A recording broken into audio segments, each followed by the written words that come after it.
Dublin, Ireland. Welcome to the DCAD's session at IGF 2020, our strange world of 2020, where everything is virtual. First thing we're going to do is jump over to Judith Hellerstein, who'll do a quick tell us who's here, and then I'll have a few words to say. Okay. Yes, it's Judith Hellerstein for the record. Thank you so much, Gerry. We would all love to be in Dublin drinking cider. We would also love to be in Poland, but it is not to be. We have today 27 attendees and then an additional 17 who are on panelists, which is includes our international sign language interpreters, and then one of our panelists also has their own interpreter. So welcome everyone. We don't have time to, because of the large number of attendees, to call them all out, but we'll record all the names and they'll be in our records. Thank you. Okay, thank you for that. And we'll have that list and we'll post it at a later date. Today is an important day. It's the DCAD's, 14th session, 14th IGF as far as I know. I was at one back as far as 2009, but there was one in Hyderabad at least before that. So wow, it's been going a long time. And we've kept that pressure up. The IGF stands for the Internet Governance Forum. We all know what the internet is. But of course, we're also talking about the services and the applications that are on the internet.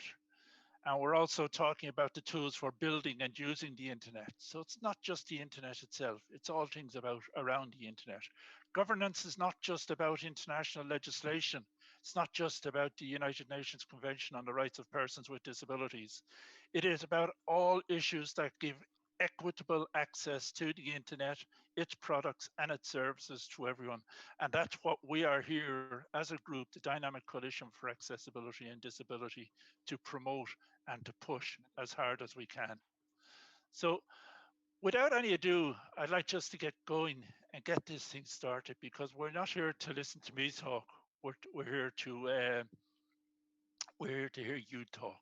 So first, I'm going to hand over to Gunela Astbrink in Australia, who's going to tell us about a great innovation which allowed some people to join and have access who may not otherwise have had. Gunela. Thank you very much, Gerry, and thank you very much for taking on the facilitation of this DCAD meeting today. I'm delighted to be part of it and to be speaking with you, and in particular about the DCAD IGF participation support grants. And this is thank you very much to Vinsurf and Google, who has supported DCAD to help increase the voice and participation of persons with disability at the IGF. And our selection committee has found people from Fiji, Uganda, Kenya, and also a group from Haiti who are here with us participating as a hub. And we are delighted to have you and to participate not only in this session, but in many other workshops and sessions at the IGF. Thank you. Thank you, Gunela. And now we get into the meat and the drink of the meeting. We've got a very, very full agenda, and you'll find that people have only 4 or 5 minutes to speak. All speakers are going to hate me by the end of the day, because I'm going to have to be tyrannical about the time to ensure that the people at the end have a fair amount of time at theirs. So let's get straight into it without any more ado. So what we want to know is about the experience by people with disabilities of online meetings. How have they found it? How have they found the technology? How have they found all the support systems and whatever? And we've got 3 speakers coming from different approaches. First is Paulina Lewandowska. So Paulina, straight over to you. So, hello everyone. I am Paulina from Poland, and actually I am a PhD student in pedagogy. So I am a student, and I have different experiences of online learning because I can see both sides of online learning, positive and negative ones. And first of all, I would like to say that I can see that we have two kinds of challenges and difficulties. The first one is a challenge with the difficulties to get full access to the content of the lessons of the classes, because when we have online classes, we need to use very, very fast platforms that were not adjusted to the online classes. So the problem was that sometimes teachers and students, they didn't have a good quality videos or possibilities to speak clearly into microphones, because we didn't have any good quality devices to attend this kind of classes. And it was a huge problem because of this situation. We had to participate in the classes without videos. I am a hard to hearing person, so I need to use both a visual and audio perception of understanding the classes. So sometimes I really only on hearing perception, because it was not possible for me to see my teachers or to see students. But I had to discuss with my colleagues, with my teachers, how they should communicate with me. But I also see the positive image of the online class, because it was very wonderful to hear directly into my hearing aids by using my iPhone. So I needed to buy an iPhone to use to understand the classes. And it is the expenses that it was very, very hard to manage. But to conclude, we need to know that there are both sides of a learning distance, and also we need to think that also people without any disabilities have also problems with understanding classes because of the not good quality devices or internet connections.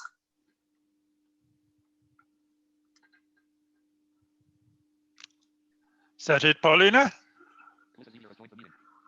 I think that it was 4 minutes. Okay, perfect. Thank you very much for keeping to your time. I really appreciate that. We got our next speaker who will be using a sign language interpreter, so we've allocated 6 minutes. We're being very generous. Petra Rezar, maybe could you give us your experience, please?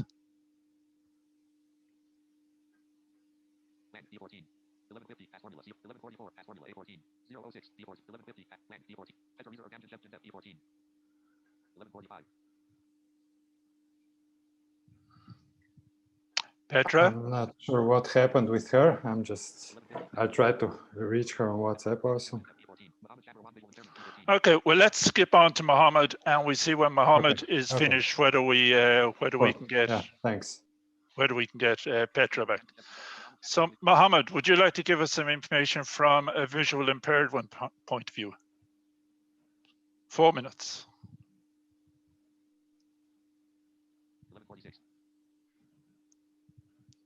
Louise, can you give us Mohammed? Mohammed Shabbir. Mohammed needs to unmute if he hasn't unmuted.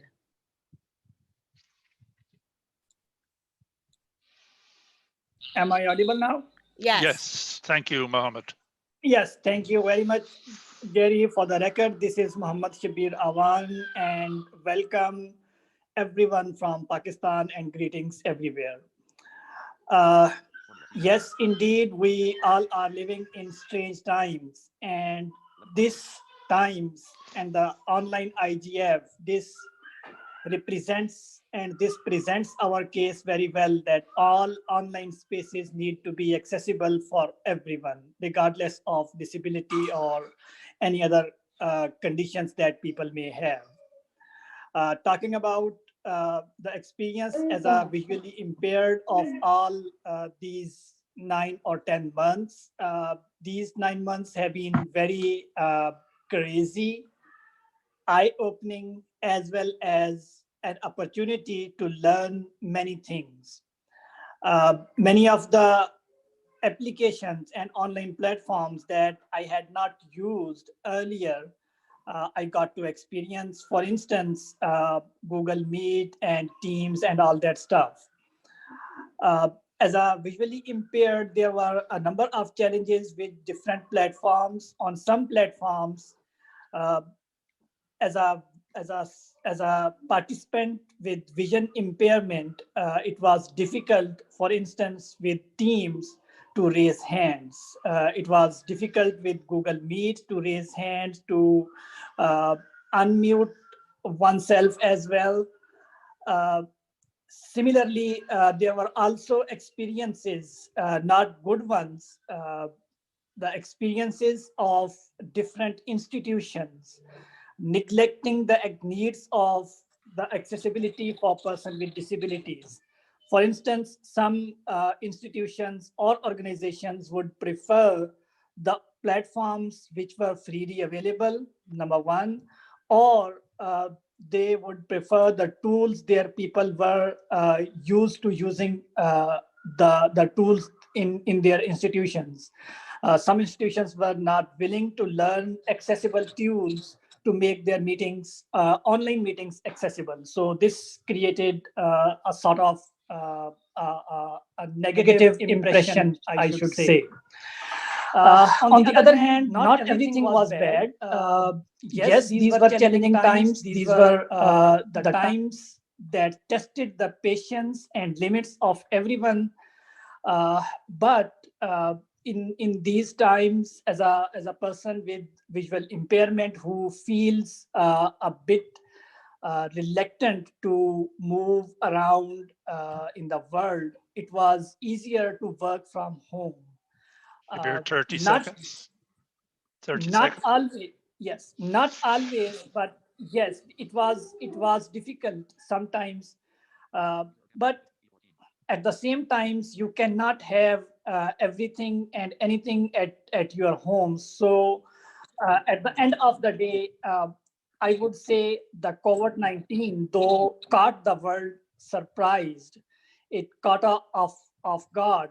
But I think the experiences that we are getting from these challenges should be enough to motivate the policymakers, the planners, to state that accessibility is not just the need of 10 or 15% of the population on this earth. This can be need of everyone. Thank you very much. Thank you, Shabbir. Have we got Petra back? Damjan will start, but he's still not on camera, although I'm... Oh, okay, he will be on. Well, okay, so... Okay, just while Petra is getting ready, I'll give you a quick tip from a blind person. If you're in Zoom and you want to raise your hand, just hold the Alt key and hit the letter Y, so you don't have to go hunting around looking for it. It's so quick, it's so easy. So when Petra's finished, we're going to have a general discussion. So raise your hand if you want to get in, and our online moderators will try and keep tabs on who's looking to get in. Petra, how are you getting on there?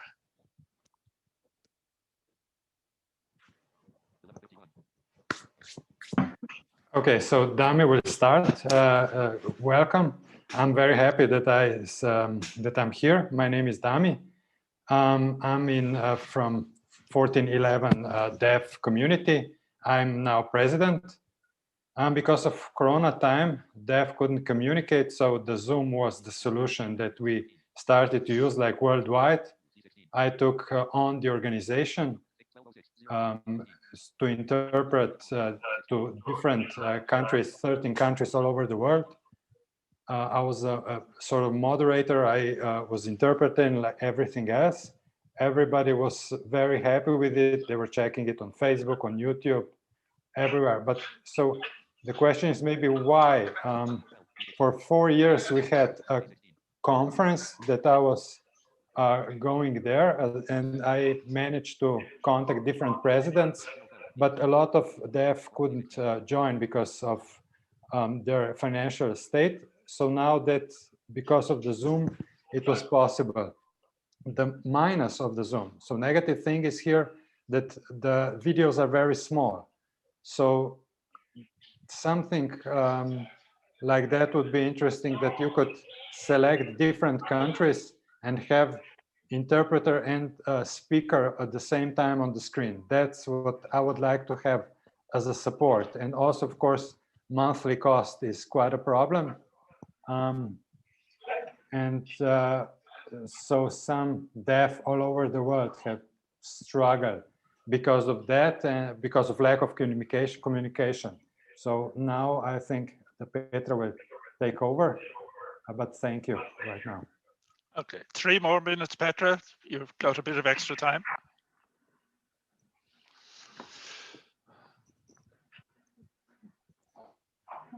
So,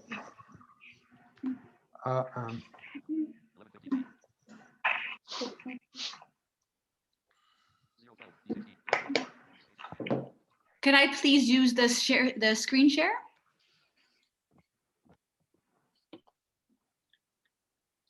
Just one moment, please.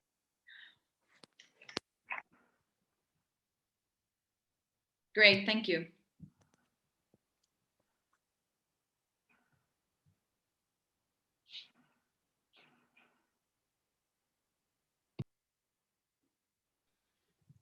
so the video will be very short, like 5 seconds or so.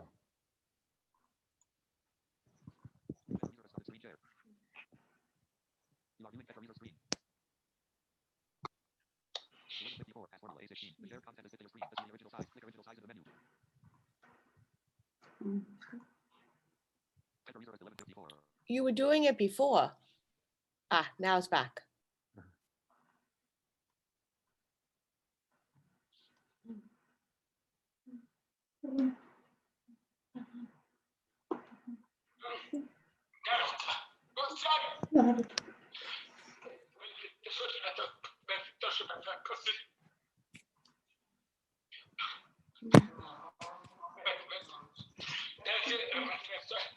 Okay, so there were 25,000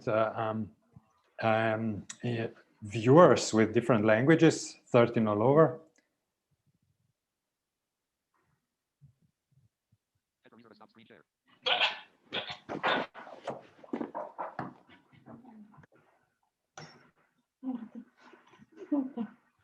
So we would really like support to have more and more deaf viewers.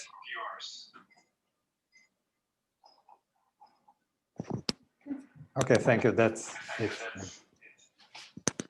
Okay, thank you, Petra. Thank you for staying within time. Now, ladies and gentlemen, we've a short time where we can discuss what we've heard or your own experiences of online use, online tools and so on. So, Judith, have we got any hands up?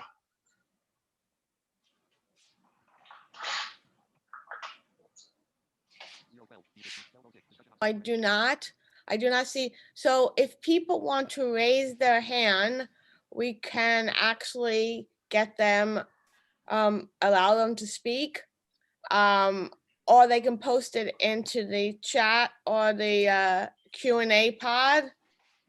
So the Q&A pod is either at the bottom of the screen or the top of the screen if you're on a mobile. And so far we have no questions. But if people want to post any questions, they can about the speakers. We'll have, after that, we'll have a talk about virtual meetings. But if anyone wants to do it, welcome.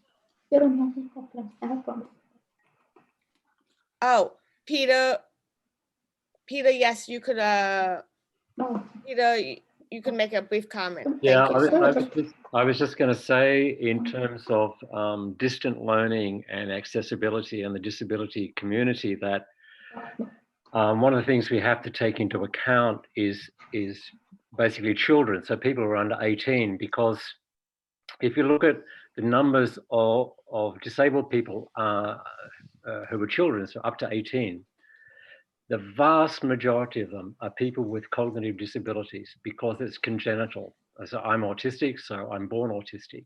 And in fact, on the American figures that I've seen, there are more people with cognitive disabilities as children than all other disabilities combined. In fact, it's almost double the amount. So we tend to be there from birth, then right through, and then later on, of course, other disabilities that are more age-related come into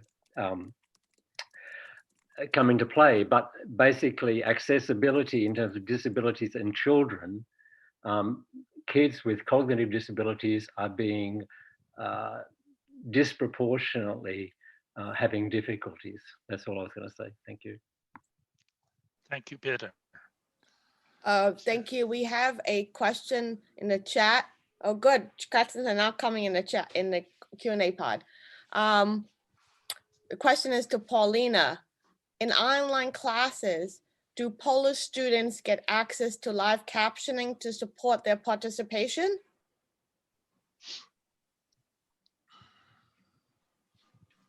No, we don't have, because mostly students have to think about the captions, not teachers. It's mostly, there is a percentage of teachers that they are thinking about accessibility to for people with hearing loss, but mostly the students need to think. And I am a member of the Polish organization, and I can see that students and their parents are trying to contact us with questions how to get access to the online classes, even they don't understand the lessons. So we needed to prepare a short list of access of free and accessible platforms that can be used to during the classes. So unfortunately we don't have, and because Zoom or maybe Google meeting or maybe Teams, they don't provide with good quality captions in Polish. Okay, so sorry for cutting it off, but again, to give other people a chance, can I ask you, Judith, are there other questions there? Yes, there are. Thank you, Paulina. So what we have a question. It's a feedback for Peter. Andy Heath would like to, if Peter could clarify the figure he mentioned. Yeah, I just wrote something in the chat. It's basically kids with cognitive disabilities are around 4.5% of the population. I mean, this is often, I haven't written this down, that's what I remember. Whereas most other disabilities in children, so under 18, is in the range of 0.5%, 0.6, 0.7. So cognitive disabilities also, then that tends to stay more or less stable until much later in life when you start to get a lot more people with, say, dementia and so on. But this 4.5% is more or less stable from childhood right through adulthood, whereas other disabilities, of course, it increases through adulthood. Thank you. We have another question from Amalia De Silva Mitchell, and she wants to know, has the take-up of speech recognition technology increased with the use of during the pandemic?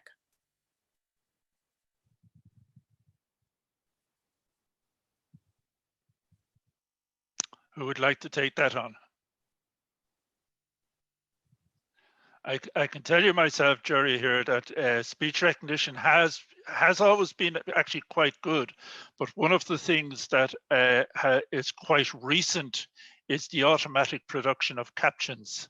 So instead of having a person captioning you have artificial intelligence trying to interpret what's being said and producing captions at the same time. I think it's fair to say that that technology is still in its infancy, is probably not good enough, we say, for deaf people or people who are hard of hearing, but it is getting better. Thank you. We have another question from Sylvia Cadena, from the MAG member, also from the APNIC Foundation. And she wants to know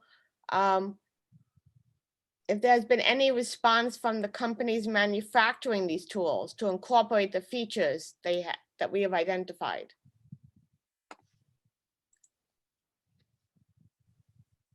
Who will take that on? Again, who would like to take that one?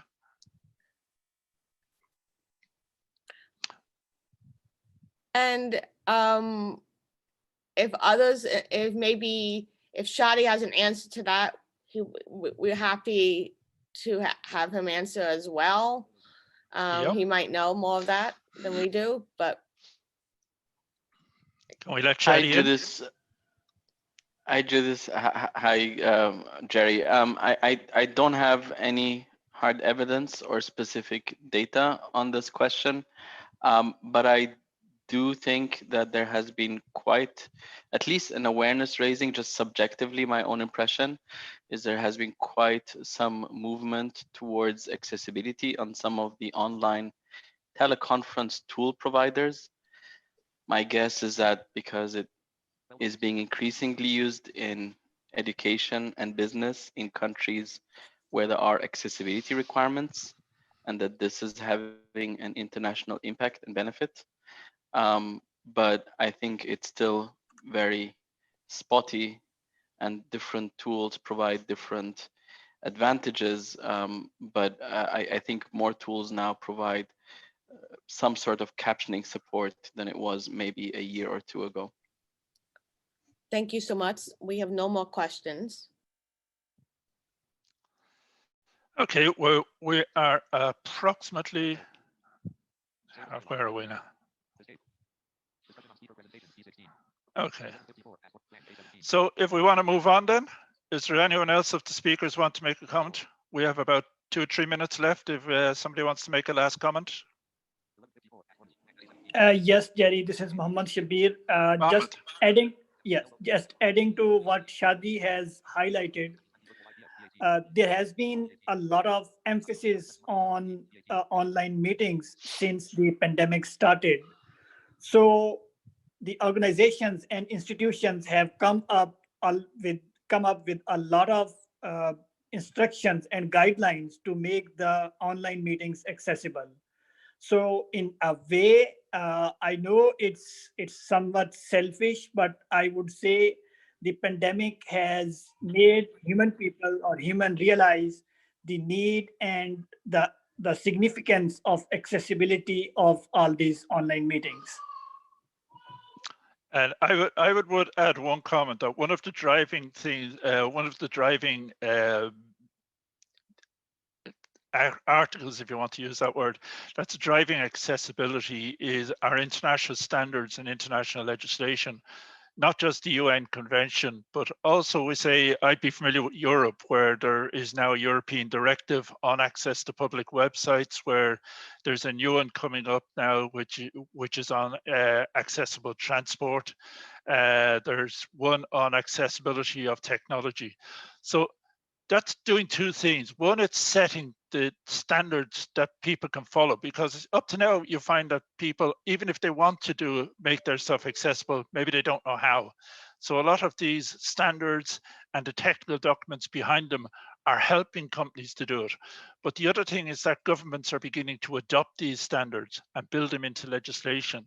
So if a government makes the demands that the technology is accessible, then the technology is accessible for all. So the movement again is in the right direction, but again, we've still a way to go. Okay, enough from me again. So can we move on, please? we always look at accessibility of the IGF itself. It's always part of the DCAD session, and I think it's a very useful thing to do. And accessibility, I think, has improved, but there's some areas that maybe hasn't. So let's try and look at the accessibility of the IGF itself. And what I want to do this is in chronological order in a sense. So let's start at registration and the website. Let's start at accessibility to this meeting, and then talk about accessibility to other meetings that we have been at. So does anyone want to comment about registration and just the IGF website as to start? We have about 15 minutes on this.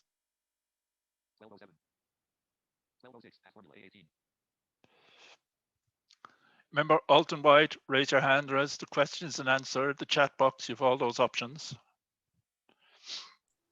This is Judith Hellerstein. We do have a question that's not necessarily on this, but it's about, not about the IGF, but about other meetings. And Andy Heath talks about the effect on bandwidth when you have so many videos on at the same time. And so that is another question. Can we let Andy in to ask his question? Sure. Let me unmute Andy. Hold on a minute. I have to get Andy in the. I was just talking about standards a moment ago. Andy is a great man for standards. Okay, hold on a minute. Very, very great advocate. Oh, someone got him. That's good. And Andy, can you allowed to talk? Am I audible now? Yes. Yes. Yeah. Gerry's right. Hi, Gerry. I work in a lot of standards.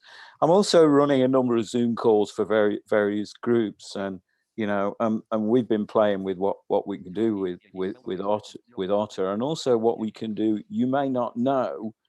For the first time in my experience, Microsoft have beaten Apple to the accessibility table on this. Because in Office 365 PowerPoint, there is live captioning, which you have to be online to generate it. But when you're doing a Zoom presentation, you can generate it. Now it seems to work pretty well. I kind of suspect it's Otter behind the scenes that's doing it, but of course Microsoft don't tell you that. But I tried it in a large group when we had 90 plus participants, and they all had the videos on. And basically at that level, it didn't work at all. It was completely hopeless, to the point where I've decided a practice to get around that next time is to ask people to switch their videos off during presentations in order to improve the quality of the log. Oh, Andy, could you bring that experience to this meeting, to the IGF? Well, I can answer that for you. So at this meeting in the IGF, if we are in meeting mode and a lot of people have their cameras on, even in Zoom, the bandwidth goes up significantly. And this is also another reason why IGF has a YouTube running at the same time, because YouTube compresses the videos. And so for people with low bandwidth, they can see it. YouTube will also lower the quality of the video so the bandwidth can be seen, so that you have low bandwidth. So that is what YouTube is doing. The only way, and Teams uses machine captioning for everything. The higher versions of Zoom do have the Otter Live. Also, you could buy Otter itself, the business version, and you could have that too going all the time. Although as a business version, they're one of the few companies that have a specific nonprofit rate that is 50% of the regular rate, because they are, unlike a lot of companies who don't have nonprofit rates or make you go through a corporation so that you have to join another membership. They don't. So there's a lot of other different things going on. Is that Otter? Because yes, I do work with a lot of nonprofits. Yeah, Otter. And at the moment, they gave me another month on the free account. Yes, Otter has a nonprofit rate of the business that is only $100, $120 a year. Oh yeah, 120 is that's the standard rate, 120. But it's kind of a, you know, it's 240 special offer. Okay, it's 240 if you want. Can I just Gerry? say we're going a bit off track here, so sorry, can we Gerry. try and bring this back to IGF and how it did here? So, okay, maybe a recommendation or a thought, which I wonder would the meeting agree with here, because captioners and because sign language interpreters can't be slowed down and can't operate if their bandwidth is being broken up because there's too many people at a meeting. Is there a way that IGF can prioritize the access for accessibility services like sign language interpreters or captioners? Is that something we can bring to IGF? I think we could have Lewis. Is this something we could bring to we have to ask our technical people. Lewis, is this something that is possible in IGF? Well, it's something we as a group can bring. Sorry. Yeah, sorry. I was actually in 2 meetings in parallel, so I'm very sorry. If you can just repeat the last part of the question. So the question is there a way of prioritizing bandwidth for the sign language interpreters or the other people the people who need to speak? Or is there not a way? Yeah, actually we're doing that now. We are prioritizing the bandwidth for the video of the sign interpreter. This is also what we have a spotlight now for all the audience, which is like the speaker and the sign interpreter which is in fact being streamed to the YouTube signal. Okay. Can I add one last point, Gerry? I promise not to go on. Can I, before you do, Andy, can I just ask Judith, is there anyone else trying to get in? Yes, we do. So Andy, with all respect, can we let somebody else in? If we've time at the end, I'll come back to you, I promise. Okay, that's great. Is that okay? Yep, that's all right. Great. So Judith. Yes, so we have a question, but it's not on this issue, but I do have a couple of things that were brought to my attention prior to this by our DCAD members, and that is that the pre-IGF events that used to be on day 0 and now are during this week do not have captioning. And this was not, I think it was a communication issue, is that people assumed, since all the IGF events had captioning, that the events during this week that were not the Dynamic Coalition, not the best practice, and not one of the other main IGF events, if they were classified as pre-IGF, they would not have captioning. And I think that if we do another virtual one, that needs to be discussed, and that any event that is held at the IGF should have equal access. And so though a pre-IGF should not be. That's one issue, I thought. Okay, so can we take it that is a recommendation from our group that all of those should get accessibility services? So that's fine. Okay, Judith, a second one.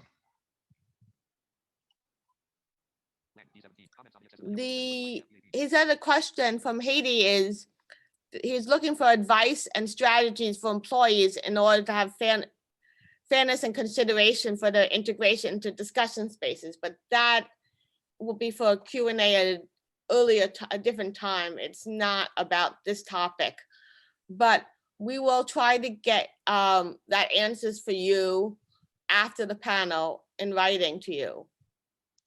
Yeah. Or if we've time in Q&A at the end, we might, you know, do have we have one more question. Okay, Gerry? Jude.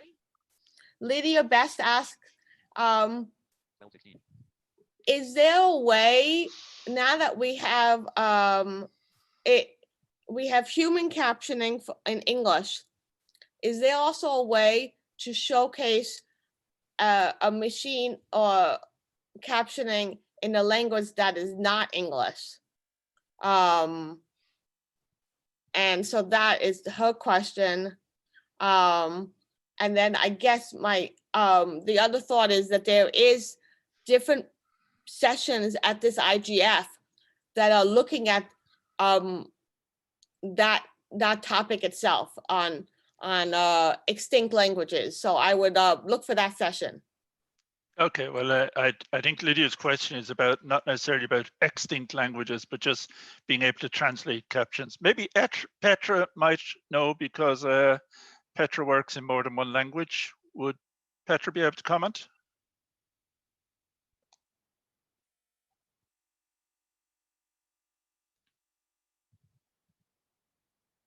D17. Comments on the accessibility of 2020 virtual IGF D18. We may have difficulty. I don't know if Petra is still there or not. The Um, other people who may be able to comment is the ITU who do standards and who have people from various countries around the world. Is there somebody from ITU who might like to comment about multilingual captions or translation between captions, that sort of stuff? I could actually answer about that. All right, go on. So for automated captioning, there is different services that you could use to do that. And that you could actually, there's a company called Streamer Solutions. There's other different chats that can, automated captioning that can actually do it. What Streamer is supposed to be doing is they use the Google engine, translation engine. And if you sign on to their webpage and you create your account, you could have it you could have the captioning or the voice be machine translated for you into whatever language that you set. Now, what we can't tell you is whether the captioning or the translation will be accurate because it's machine and not human. Shabbir would also like to answer a question. Yeah, I'd like to put it to Shabbir as well, but Judith, can you put the name of that company into the chat box, please? Sure, I will do that.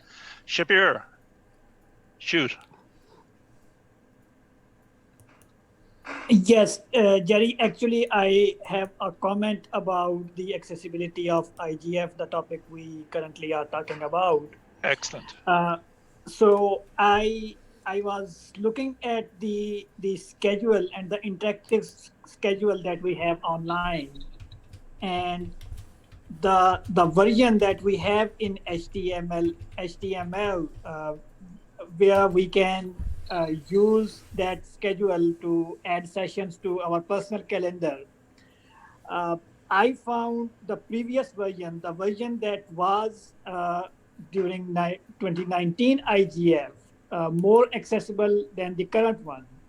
Why I say so? Because at that time I could see all of the sessions of the whole IGF on one page, and I could jump by day and by session because all the sessions were properly itemized using the heading levels, different levels of headings.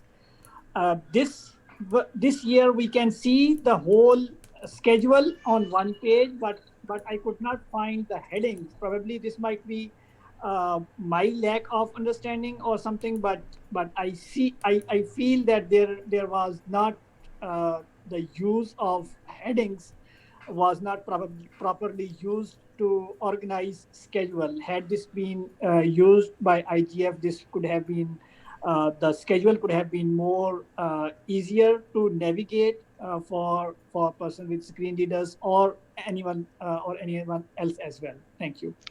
I would agree with that, Shabbir, and I'd say the system that they had for filtering between data and inclusion and so on was quite inaccessible as well. But in general, the timetable I thought was good. We've about a minute left. Gerry, we have one question last from comment. Jolly. From Jolly McFeet. Jolly, you're last in. Shoot. Hold on a minute. I need to. Oh, I'm good. I need to get him. I need to give him. I should be good. Yeah. Oh, Jolly, you're good. Oh, good. Good. Okay. I just wanted to say about translation that Stream Text has a function where you can enable Google Translate within Stream Text. It just costs money, but if you want to, you can order it off Caption First, and it just means you then can go to Stream Text to the page and get a drop down that gives you another language. Okay. Louise, can I ask you, are we capturing what's going into the chat box? Yes, we are. Okay, so Jodie, can I ask you to just put a comment to that effect into the chat box, and it will be also captured there. Ladies and gentlemen, thank you for that. I'm going to move on because we're bang on schedule, unusually, for a meeting like this, and I'm delighted at that. So I want to try and keep it that way. So I'm going to move on, and thank you for that discussion because it roamed far and wide, and I thought it was very good. So, Gunela, you want to tell us about a best practice forum for accessibility. What is one of them, and how does it work? Please. Thank you very much, Gerry, and fantastic that we are right on time. Yes, the IGF has a number of best practice forums that are co-sponsored by the MAG, the Multi-Stakeholder Advisory Group, a member of that. And they have been operating for a number of years. One example is best practice on gender. And we have Silvia Cardina here as well, who is a MAG member as well. And she has been working on a proposal for environmental data governance and a proposal for a best practice forum on that. She also has a lot of experience, having been on the MAG for 3 years now. And I'm going to ask her to speak in a minute, but the idea is to consider that DCAD could put in a proposal for a best practice forum on accessibility. What that means is that we've just heard about all the different issues relating to accessibility of the schedule, the website for IGF, and we want to work proactively with IGF now that there will be the development of a new website to act as a model for how to engage a person with a disability to work together with a team in that web content development, and also to base that on the current UN disability inclusion strategy. So we do have the existing policies, and it's really a matter of how the IGF could be a model for developing accessible online tools for persons with disability, and that could be used by other UN agencies. So there's a lot of considerations here, and we are interested in comments about that and maybe getting support on how to move forward. But I will ask Silvia Cardina to speak about her experiences of best practice forums in the IGF to give us that background. So thank you, Silvia. Silvia, 6 minutes, okay? Thank you. Thank you, Gunela. When I joined the IGF 3 years ago as a MAG member, there was a conversation that started about how the best practice forums that are currently happening at the IGF as intersessional activities had a term, or how they were approved to continue or selected, because as you know, the BPFs and dynamic coalitions, as they grow, they require support from the IGF Secretariat, and especially during the face-to-face meetings, the allocation of time and resources to support their meetings into the agenda, right? So they're, to be inclusive of other topics and other groups that want to bring new issues to the IGF. There was a process that started to kind of drafted some guidelines about how to bring new BPFs into new intersessional work into the IGF, and how that work can be linked to the activities and the outcomes that the IGF is doing. So there is at the moment a BPF on BPF.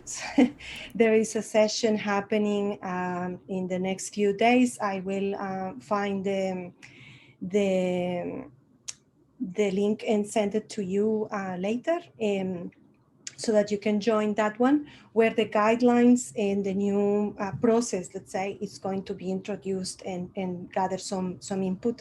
And the incoming MAG will be in the process of reviewing those guidelines and approving them for adoption.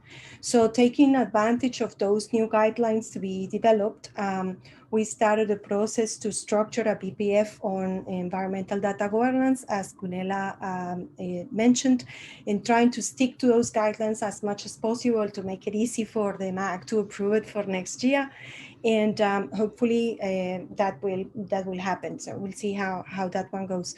So my recommendation to this dynamic coalition and those interested in working around a BPF and how to link that to the new IGF website is to first start by discussing the initial guidelines that are currently under review that have not been yet adopted by the MAG, to see what you see in those guidelines that might prevent your idea to move forward, so that those recommendations can be made before the guidelines are approved.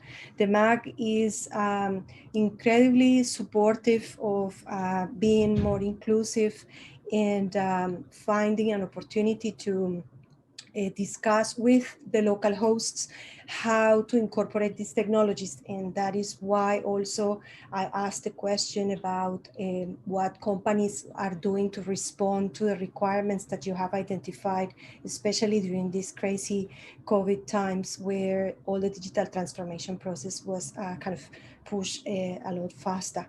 So I guess that, the discussion that you are having and the clear and concrete recommendations that your group is coming with can be, discussed by the MAG. You have a fantastic advocate with Gunela in the MAG dealing with this and highlighting at every single step how important the accessibility is, and also the support from the MAG chair that is absolutely supportive of this effort.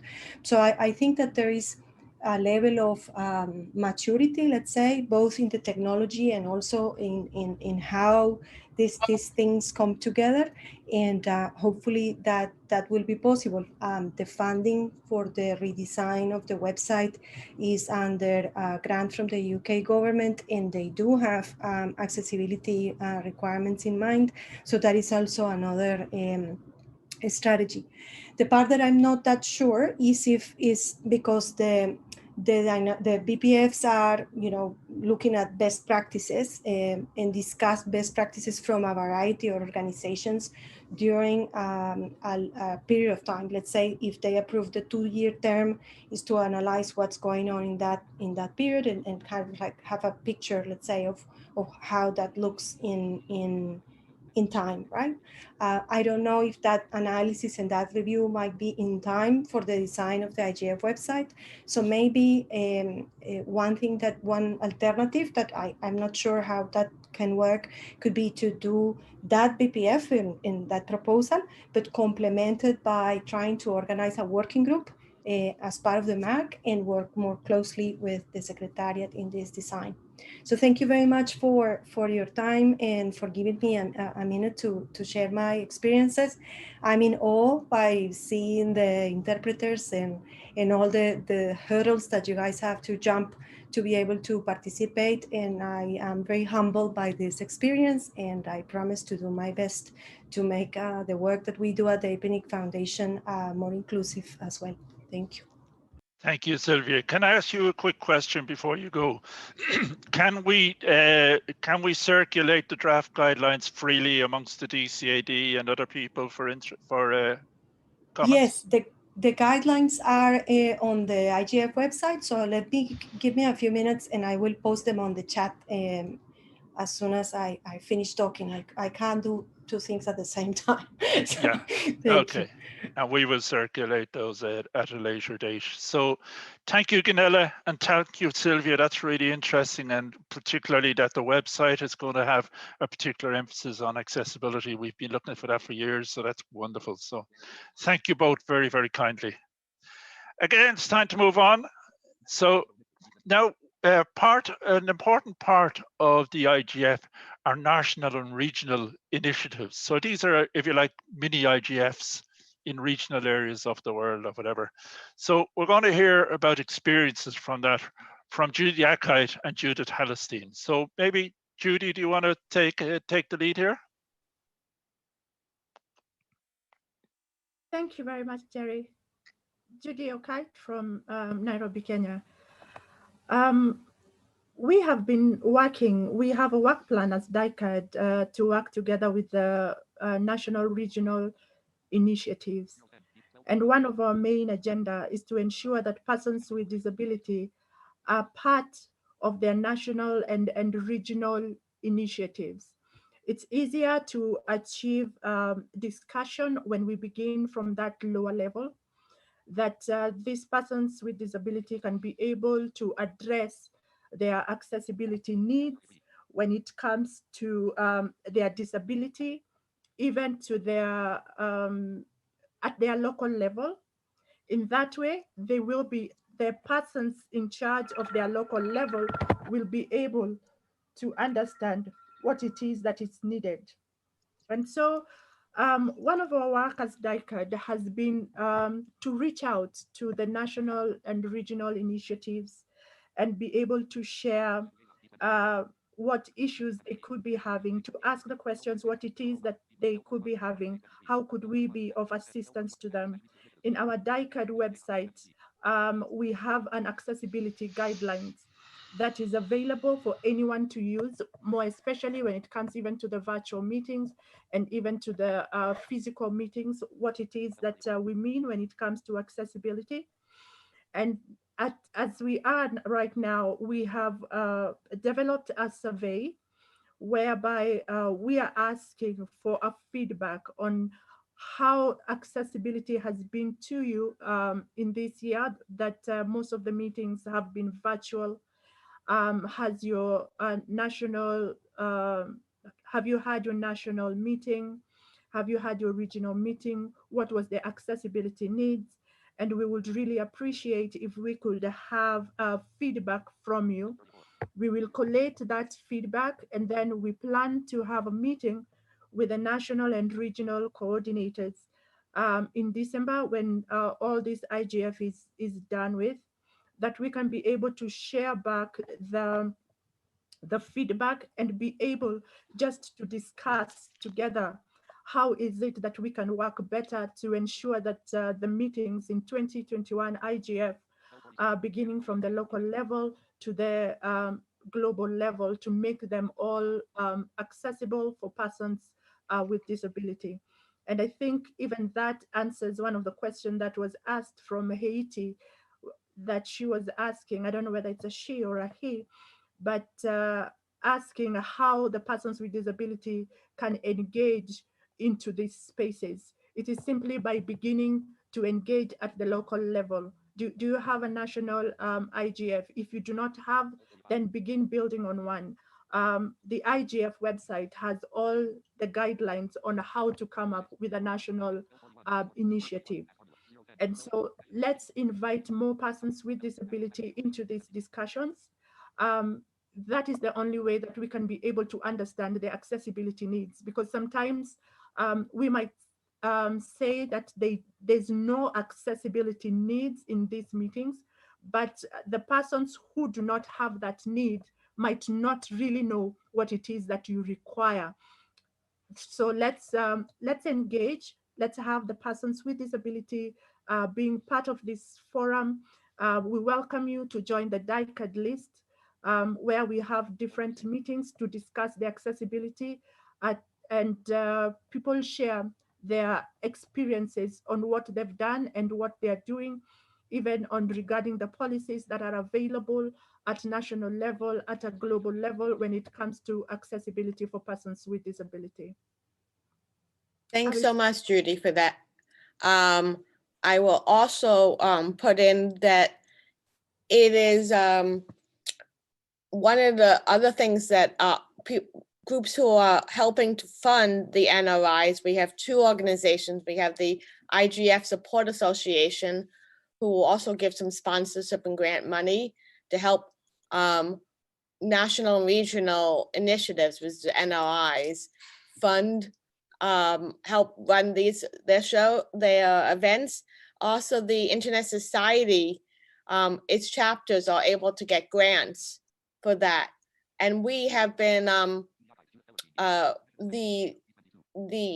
within the Internet Society, there's a special accessibility special interest group that is around, and we are actually the secretariat for DCAD, but we have been working with the Internet Society Foundation to get on the application form to that these chapters apply for funding for these IGFs, for the national regional IGFs, to get some kind of increased awareness, so that when the people who are applying for funds, our hope is that we can get some comments on the form that is filled out, so that they are aware, oh, we should be looking towards increasing awareness for people with disabilities, whether it's through captioning, human captioning, or through some other type of format. The idea is just to raise the awareness, and it's only through raising the awareness that people realize that we need to engage with everyone. Just like people years ago and continue raising the awareness that English is not the only language, that they need to have speech interpreted. Now we have sign language, and we want that. We want captioning. We just need to raise awareness, and what our approach is, how do we raise awareness of this? So, and the other thing, Judith, is that we can learn from each other, because some are further down the line than others. So we can find a way of saying, well, one NRI, one national regional initiative can support and help the other, and learn from their experience rather than reinventing the wheel. Yes, exactly. And a lot of people say, well, we don't have funding for this. But what we did in the IGF USA is, when I took this on, we decided to be creative, and we created, although our sponsorship is very neutral and people do not get their names on specific sessions, it's just as a whole. But since captioning was not included, we created a separate branding. So captioning is provided by X, and we sold the idea to different organizations, that they, for a very reasonable fee, could be having their name branded on this, so that would be, say, captioning provided by X. In the IGF USA, it's captioning is provided by one of our other organizations, and then they have a branded idea. And so it's a really cheap branding idea, and a lot of corporations would like that, but you just have to figure out, how do I bring it to them in their language? How do I get them interested in this? Okay, Judith, I'm afraid we're going to have to leave it at that and move on, if that's okay. Yes, I was done. Well, you are now. I've made an executive decision, everybody. I've made an executive decision. The next piece is called mainstreaming accessibility. Oh, sorry, is called Dynamic Coalition Liaison.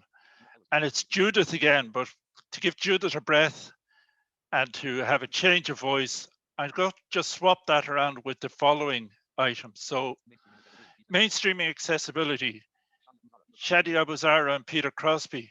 Do you mind going now ahead of, just jump ahead and do that now, and then we have a change of voice, and then we go back to Judith. Is that okay? So can we let Shadi and Peter in, please? Hi, Gerry. This is Shadi. Yes, sure, and I hope that's okay for Peter too. So yeah, I guess this discussion has been going on in the DCAD group for a while about having accessibility in my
So this is Luis Bobo, United Nations. I'm very sorry for this, Gerry.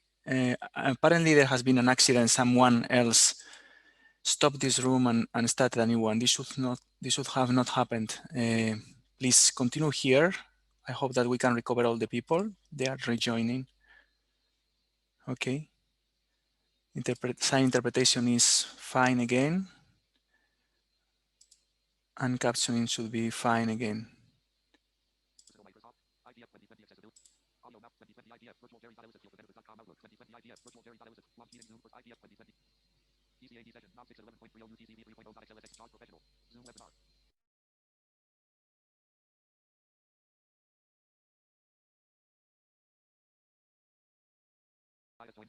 DCAD session 9611.30 UTC 3.0 XLSXXL. DCAD session 9611.30 UTC 3.0 1253 as formula C20 007 D24 1246 as formula A24 1253 mainstream accessibility D24. Okay, we'll give it just a minute for people to get back in. Yeah, I'm very sorry for this. Okay, Luis. Should not have happened. 1253 as formula C24 1246 as formula C23 005 1241 as formula A23 005 1246 Dynamic Coalition Liaison mainstream accessibility D24. Do we know how many participants we have?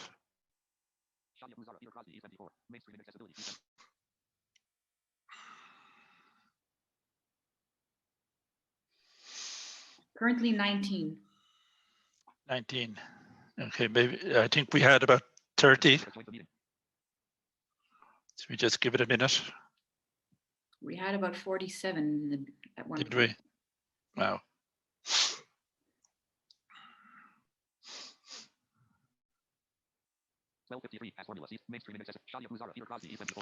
Shadi Abou-Zahra and Peter Crosbie there. Yeah, they're here. Yeah, Can you here. give them rights, please? Yeah, they are here. And Judith and Gunela. Yeah, Gunela is there. Judith is there. Judith is not there. Gunela, yes. Sign interpreters are there. Captioner is there. Should be able to continue. Hi, Gerry. All right.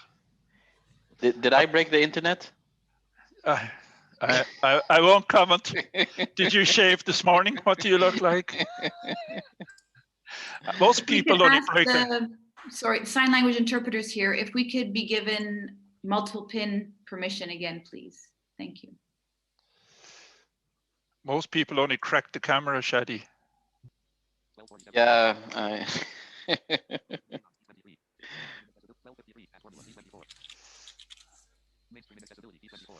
Okay, are we ready to start recording and captioning again?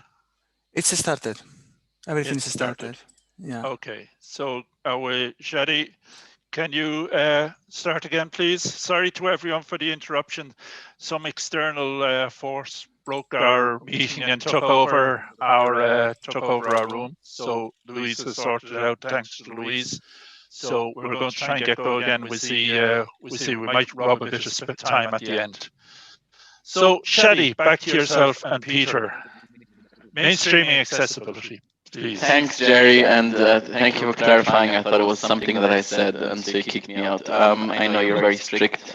So just to come back to the topic, we've been discussing in the Dynamic Coalition on Accessibility and Disability, DCAD, for quite a while, the aspect of not speaking amongst ourselves. I mean, it is important that we focus on making the IGF accessible and inclusive for everyone. That is one of our main objectives. Also, another objective is to promote exchange and knowledge exchange amongst us, amongst people in the field of accessibility and disability. But I think equally as important is to reach out to other dynamic coalitions and other activities across the IGF and make sure that accessibility is included as a horizontal and considered throughout. I think for many years we haven't been seeing as many accessibility sessions, but I think I'm really delighted this year. I do see quite some sessions that are not necessarily organized by members of DCAD, and also topics that I haven't seen as much in previous years. For example, on Monday morning, there's a session that I'm really looking forward to called Open Data for Women and Persons with Disabilities. Just as an example, there are several others in the agenda that do talk more about inclusion and universal design. But here, just, very often people may not at first think about data as something that is related to accessibility and disability, whereas it is. It's very relevant, it's very important, especially in our world where we're talking about artificial intelligence bias against people with disabilities or other marginalized groups. I think there's also a lot that we can learn from gender activities and gender studies, and try to promote inclusion or accessibility as the bigger umbrella of inclusion. So yeah, I think one of the things that we've been trying to do is this year is attend more other sessions and try to bring accessibility, if they have not already considered accessibility, to try to bring in discussions of accessibility and raise use cases there, and alert them that some of the topics they might be discussing, like copyrights, like human rights and ethics in digital technology, all these aspects do relate to people with disabilities just as well, maybe even disproportionately so. This year has been particularly difficult. On the one side, online makes it really easy to switch rooms from one to the other. Once you've overcome the hurdles of actually getting those links in your inbox, that's a separate story. But the idea is that with the online, you can be in multiple places and switch. But the issue is really that speaking from the floor and connecting with the panel, or even grabbing them for a coffee afterwards and chatting with them, does not work as much online. So this comes back maybe to a broader issue about the pros and cons of the online aspect of IGF. On the one side, I think it's great that we can have more access and more participation from all around the world. On the other hand, it is a bit more difficult to get this interpersonal and human exchange. So I guess I'll leave it there because we're tight on time. But the question, I guess, for the Dynamic Coalition, beyond trying to attend other Dynamic Coalition meetings and other meetings beyond the quote-unquote traditional accessibility and disability, what else can we do to get accessibility more in the minds of people? What can we do to really change the culture towards accessibility across the IGF? So Peter, did you want to come in? Yes, I'll leave my video off because for people who don't know me, I'm autistic, so this level of interaction is right at the limit of what someone like me can handle. In fact, these kind of platforms like Zoom and so on, in general, are fairly inaccessible for people with cognitive disabilities for a whole lot of reasons. So we're on the one hand, they're great. I'd much prefer to be sitting here doing this than at a live IGF conference, which for someone like me is really overwhelming. But on the other hand, even Zoom and so on has not been designed for people with cognitive disabilities in mind. It's a fairly overwhelming and a fairly intense experience that, as I said, is the real limit. Anyway, I was just going to make a couple of points about mainstreaming, and to pick up on that, and to pick up on something that Shadi just said about data as an accessibility related. Certainly from the point of view of cognitive accessibility, everything basically is accessibility related. Design and layout are accessibility issues. User interface is accessibility issue. Content itself. So for example, even how long or short a sentence is accessibility issues. And one of the big ones especially is login, password, privacy, web security. All of that are real, not so much even accessibility issues, they're as much accessibility barriers for someone like me. And so when we're talking about mainstreaming accessibility, what we need to be looking at is that basically every aspect of putting content online is an accessibility issue. It's just that at the moment, we're not recognizing it as such. So we need to reframe some of that. For example, seeing good design as also meaning good accessibility, not seeing them as two separate and often competing considerations. And the other just small second point I'd make about mainstreaming is just to look at who we're talking about here, because mainstreaming implies bringing people who are outside the mainstream into it. But certainly when it comes to cognitive disabilities, we're already inside. It's just that we're invisible.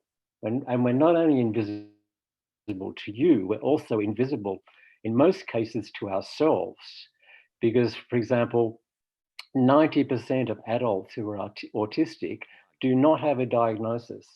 For people with ADHD, that figure's about 80%. Even for something as more common and well-known as dyslexia, it's around 2/3 of people with dyslexia don't have a diagnosis. And it's not just that they don't have a diagnosis, it's that you don't even know that you have a disability. So accessibility has to be mainstream because we are the mainstream. It's not a disability issue, it's not a medical issue, it's a social issue. It's about making a choice about who in our societies we include and who we exclude. Thanks. Peter, you are absolutely right. And it's something that I always say, that it is as normal for a society to include people with disabilities as to include people without disabilities. So you are absolutely dead right. Judith, you are going to talk about liaison with other dynamic coalitions. Can we make this very short, and maybe we do a one-page document after it and circulate it? So can we give me just 1 minute or so? I want to try and have time at the end to see if there any other business. Yes, and I think we can extend by like 5 minutes. Well, we'll see in a moment. Yes. So one of the things that we also wanted to do in raising awareness to people about the DCAD is to also raise our awareness within the different dynamic coalitions. So there are a growing number, more than 20 different dynamic coalitions, and they grow every year. So what we've tried to do is to create a liaison for most of these, and I will just find I will share the screen here, and this is the document where we have that has a listing of what the different dynamic coalitions are. And what we've done is to try to get members of DCAD, such as myself, such as Gunela, such as Shadi and Deirdre, to sign up to be a liaison to one of these dynamic coalitions. So that is one of the things that we're trying to do, to raise awareness so that when these dynamic coalitions are meeting or on the email list, that accessibility issues can be raised within them. And it's all an effort to get increased awareness. So I will just stop sharing the screen and post the link into the chat. Okay, and hopefully afterwards we can maybe write to people who are on here and say, well, who's interested?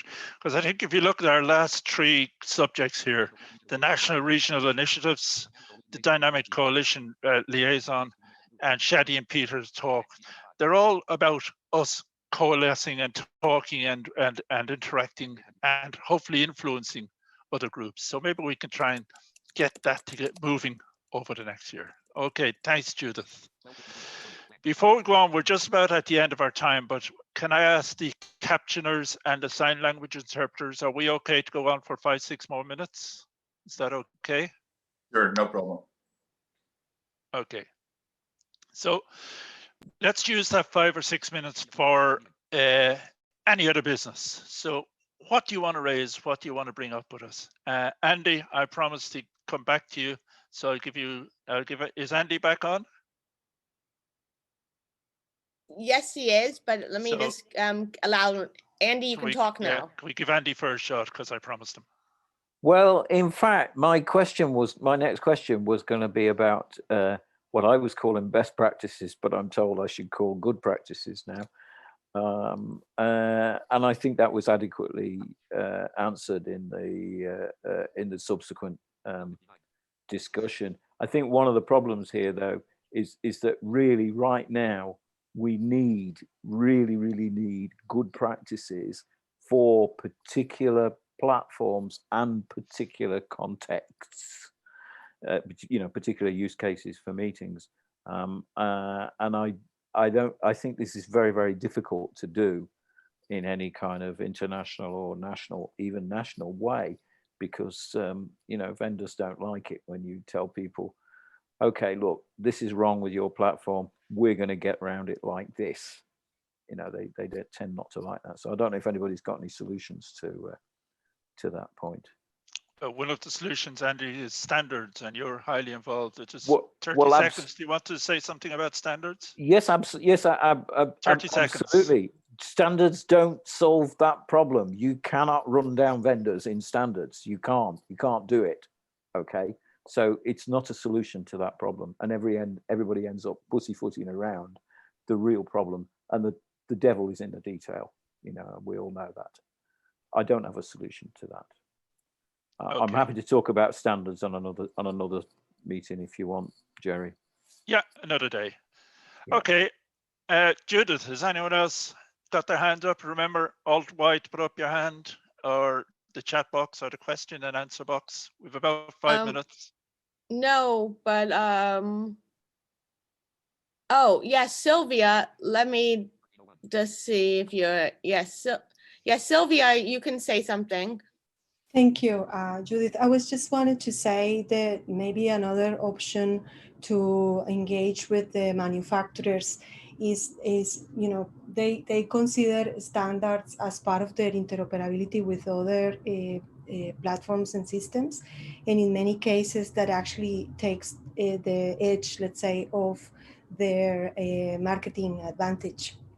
So one of the things that this group could do is to pitch the incorporation of these features as a marketing advantage, so that they can reach out to a wider population that is working from home, that is participating in the digital economy, and that is supported by the different regulations to be incorporated into society in an inclusive manner. So I think that if the pitch could be switched to be on the positive side and not the stick side, maybe that could have another impact.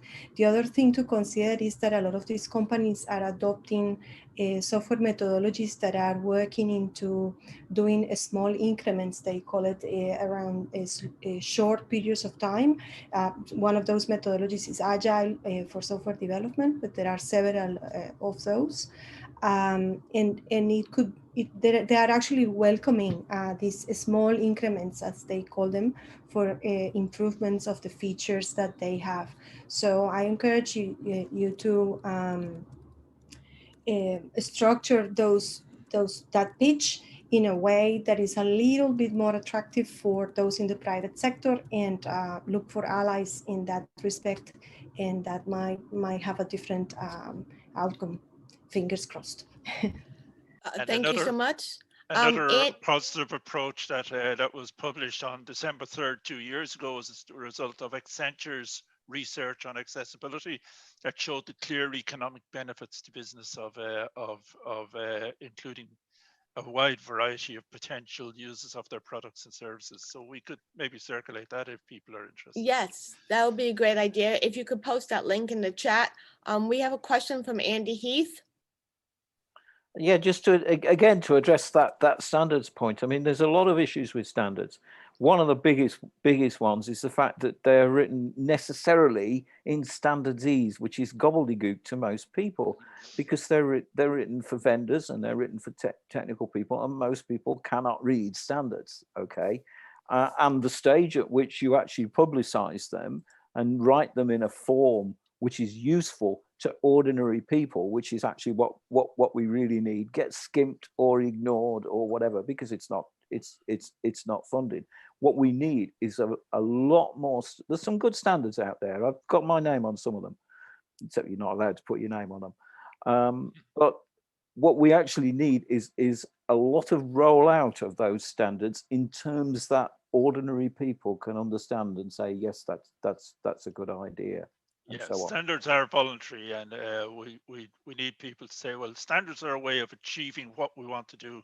So what we've got to get to do is decide that what they want to do is to include it, and standards are then just the way of doing it rather than the stick. One last speaker Gerry, before we finish. One yeah, last Judy person. Okite has one short comment to make. Judy, Thank you. you're last but not least. Thank you very much. Just to say something regarding the question that was asked about persons with disability and the workplace. Maybe one way that you could approach it is if there is a policy regarding persons with disability at the workplace. If it's not there, please draft it and engage all the stakeholders at the workplace, and then draft a way on how to implement it. Thank you. Okay, thank you. And with that, I'm going to call it. Ladies and gentlemen, 2020 is one very, very strange year, COVID-19 throughout the world. It's been a strange meeting, but a wonderful meeting. I thought we covered so much ground in so short a time, and we even had a little coffee break in the middle, an unexpected one. But I think what it does show is that there are, as Shadi said, there are benefits to online, there are disadvantages. There are benefits to physical meetings, but there are disadvantages, particularly for many people with disabilities because of physical access problems or whatever. And if we can get a good mixture and make sure that our needs are taken into account in both, we will certainly benefit. I'm not going to thank anyone by name, because if I do, I'll forget names. So I'll thank everyone in the DCAD who contributed over the last 2 or 3 months.